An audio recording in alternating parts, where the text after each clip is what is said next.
చనిపోయిన వాడికి ఏమొచ్చింది? ఇక్కడ జీవం వచ్చింది. 4 రోజుల నుంచి కుళ్ళు పట్టిన శరీరానికి ఏమైంది?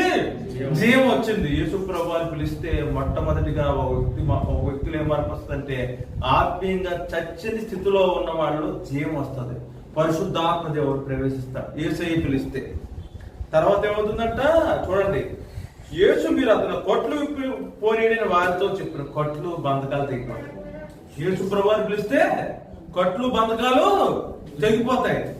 కార్యం జరుగుతుంది. ఆయన ఏదో నాకు మీరు తెలుసు అని పెళ్ళే, నువ్వు పలానా అయినా నువ్వు అక్కడ కూర్చున్నావు కాబట్టి రక్షక అయినా నువ్వు నాకు తెలుసు అని యేసు ప్రభువారు గుర్తుపెట్టుకోరు. యేసు ప్రభువారు పిలిస్తే అక్కడ జీవం వస్తుంది, అక్కడ బంధకాలు తగ్గిపోతాయి. చూడండి యోహాను సువార్త 11వ అధ్యాయం 43-44 వచనాలు ఏం చెప్తున్నాయంటే, జీవం వస్తుందని, రెండోది బంధకాల కొట్లు తెగిపోతాయని స్పష్టంగా మనకి చెప్పబడ